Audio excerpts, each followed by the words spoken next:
Friends, today I am going to start a new chapter for class 7 chemistry. This is for this chapter lecture number 1. Chapter का नाम है प्रिय बच्चों fibre to fabric. Fibre to fabric ये chapter का नाम है. पहला टर्म है फैब्रिक्स. फैब्रिक्स क्या है वो हम लोग समझेंगे. मेरी बात को ध्यान से सुनिएगा. बोर्ड पे जो कुछ भी मैं लिखा रहा हूं उसको आप नोट बनाते जाएंगे अपने फेयर कॉपी में. The materials used to make clothes are called fabrics. ध्यान दीजिए, वैसी सारी चीजें जिससे कपड़े बनाए जाते हैं जो हम पहनते हैं उसे हम फैब्रिक्स कहते हैं. The materials used to make clothes are called fabrics. Second term fibres. Fibres किसे कहते हैं? Fabrics are made from yarns. Fabrics जो होते हैं वो धागे जैसी चीजों से बनते हैं. दैट आर वोवेन जिसको बुना जाता है from here like strands called fibres. जो धागे के जैसे पतले चीजों को मिलाकर जो जिसको बुनकर हम फैब्रिक्स बनाते हैं उसको हम लोग फाइबर्स कहते हैं. उसको फाइबर कहा जाता है. फाइबर्स कैन बी नेचुरल और आर्टिफिशियल. फाइबर प्राकृतिक भी हो सकता है और आदमी के द्वारा बनाया गया भी हो सकता है. फाइबर्स कैन बी नेचुरल और आर्टिफिशियल. फाइबर्स प्राकृतिक भी हो सकता है और आदमी के द्वारा बनाया गया भी हो सकता है. Natural fibres are obtained from plants and animals.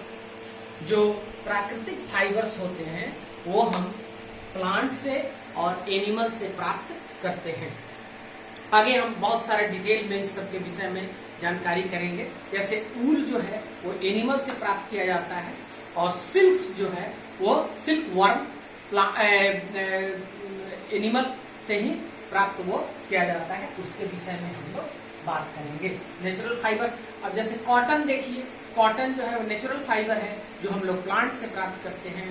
Jute का भी इस्तेमाल फाइबर्स के रूप में होता है जो कपड़े में भी इस्तेमाल किया जाता है कम मात्रा में. वो भी प्लांट से हम लोग प्राप्त करते हैं.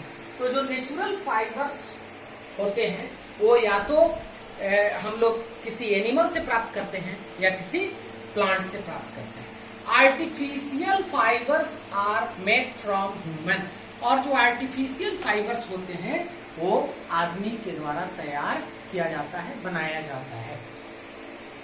ऊल, ध्यान दीजिए, ऊल जो है एक नेचुरल फाइबर है जो हम लोग खास करके जानवरों से प्राप्त करते हैं, जिसमें भेड़ है, बकरी है, कैमल है और कुछ रैबिट्स के भी त्वचा के ऊपर जो बाल जमे हुए होते हैं उसको भी काटकर हम ऊल के काम में इस्तेमाल करते हैं. ऊल के विषय में कह रहा है कि ऊल इज एन एनिमल फाइबर. ऊल एक एनिमल फाइबर है, मतलब नेचुरल फाइबर हो गया. क्योंकि एनिमल से लिया जा रहा है इसलिए ये natural fibre. Obtained from fleece. Fleece से प्राप्त किया जाता है. ये फ्लीस क्या है? तो फ्लीस कहते हैं जानवरों के शरीर पे जो मोटा कवरिंग रहता है. जैसे भेड़ के शरीर पर ऊपर से पूरा बाल से कवर रहता है, उसी तरह से आपको दूसरे जानवर, कुछ देश के कैमल्स का शरीर भी बाल से ढका हुआ होता है. कुछ रैबिट्स के भी बॉडी बाल से ढके हुए होते हैं. हेयर्स, कुछ हिरण है उसके भी शरीर बाल से ढके हुए होते हैं, जिसको काट कर हम फैब्रिक्स में इस्तेमाल करते हैं फाइबर्स के रूप में लेकर. तो उसको हम लोग फ्लीस बोलते हैं. FLEECE, fleece. फ्लीस क्या है? The coat of soft fine hair that covers the body of a sheep और सिमिलर एनिमल्स. ऐसा शरीर को ढकने वाला चीज जो सॉफ्ट होता है, मुलायम होता है, पतला होता है, बाल जो कवर करता है किसी भेड़ या भेड़ के जैसे ही दूसरे जानवरों के शरीर को, उसे हम फ्लीस कहते हैं, FLEECE, फ्लीस कहा जाता है।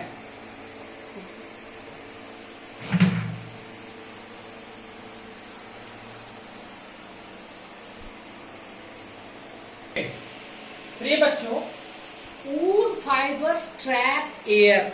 ऊल फाइबर्स जो होते हैं वो हवा को बहुत ज्यादा फंसाए हुए रहता है अपने बीच में। In the spaces between them, जो उसके धागे होते हैं फाइबर्स के, उन धागों के बीच में, ऊल के जो धागे होते हैं, जो फाइबर्स होते हैं, उसके बीच में बहुत सी हवा फंस जाती है। एज वी नो दैट, जैसा कि हम जानते हैं, air is a bad conductor of heat. जैसा कि हम जानते हैं कि एयर हीट का बैड कंडक्टर है, बहुत अच्छा कंडक्टर हीट का नहीं है एयर।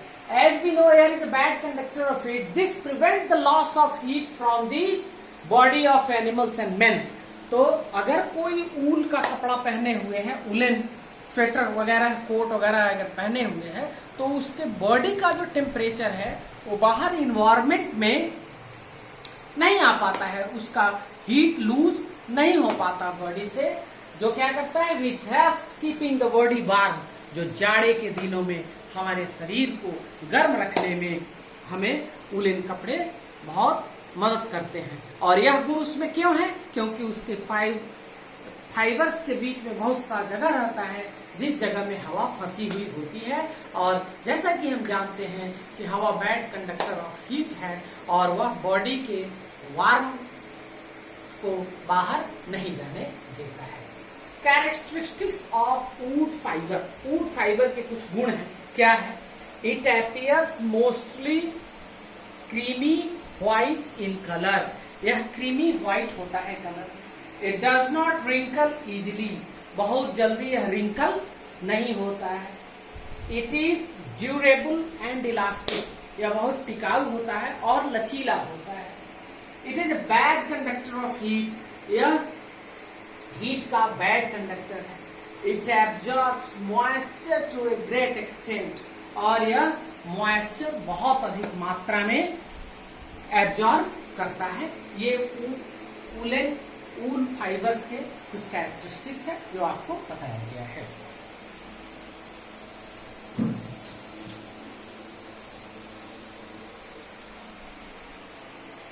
डियर स्टूडेंट्स, अब हम कुछ ऐसे जानवरों के विषय में बात करेंगे जिससे हम ऊल प्राप्त करते हैं। उसमें पहला नंबर पे है शिप, जिसे हम भेड़ भी कहते हैं। गांव में भेड़ा उसको हम लोग बोलते हैं सामान्य भाषा में, शुद्ध उसकी हिंदी हुई भेड़।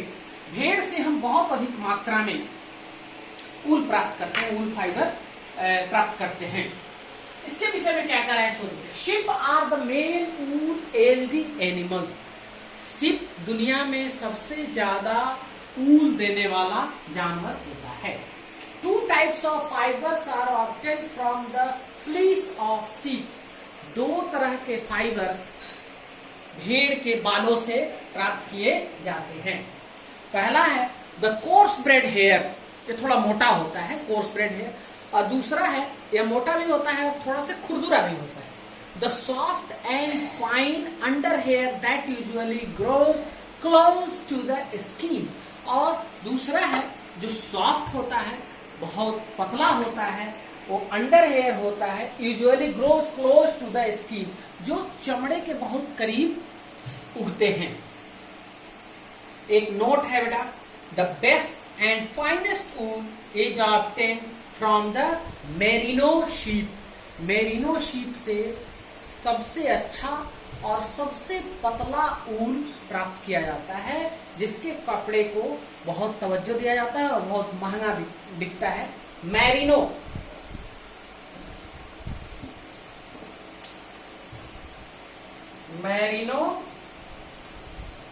शीप, मैरिनो शीप से जो ऊल प्राप्त होता है वो बहुत अच्छा माना जाता है।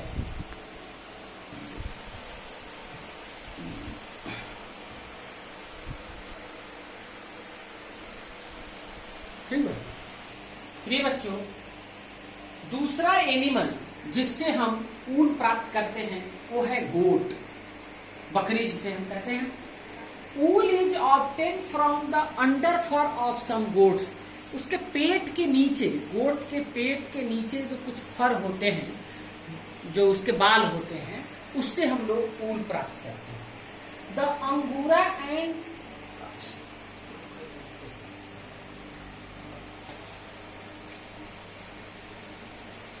The Angora and Kashmiri breeds of goats yield wool। दो तरह के गोट से हम लोग ऊल प्राप्त करते हैं, एक अंगोरा और दूसरा है काश्मीरी, जिससे हम लोग ऊन प्राप्त करते हैं। Angora goats are mostly found in Ankara region of Turkey. Angora goat जो है वो तुर्की के अंगारा रीजन में पाया जाता है। वूल obtained from the Angora goat is known as mohair. Mohair नाम से जो अंगूरा गोट्स तुर्की के अंकारा रीजन से जो प्राप्त किया जाता है उसको मोहैर कहा जाता है। Which is very fine, soft and lustrous. यह बहुत पतला और बहुत मुलायम होता है। Kashmiri goats are mostly found in the mountains of Tibet and China। Kashmiri goats जो है वो तिब्बत और चाइना के पहाड़ी इलाकों में पाए जाते हैं। It is rare and expensive fibre. यह बहुत ही दुर्लभ और एक्सपेंसिव, खर्चीला फाइबर होता है जिससे हम लोग ऊन प्राप्त करते हैं। Which is combed from the bellies of the Kashmiri goats. जो कश्मीरी गोट्स होते हैं जो तिब्बत और चाइना के पहाड़ी इलाकों में पाए जाते हैं, उसके पेट के पास जो बाल होते हैं उसको कंघी से धीरे धीरे कंघी करके, और उस कंघी में जो फंस जाते हैं उसको निकाल कर जो हम लोग ऊन प्राप्त करते हैं। बहुत रेयर होता है, बहुत कष्ट भी होता है, बहुत पतला और बहुत ही आरामदेह, सॉफ्ट होता है ये ऊन। बहुत कश्मीरी गोट का जो तिब्बत और चाइना के पहाड़ी इलाकों में ये गोट पाए जाते हैं, वहां से प्राप्त किया जाता है। अगला तीसरा जो एनिमल है वो है कैमल। कैमल से भी हम लोग ऊन प्राप्त करते हैं। ये हम नेक्स्ट लेक्चर में, लेक्चर नंबर 2 में हम इसे आप लोगों को पढ़ाएंगे। Okay, thank you, thanks a lot.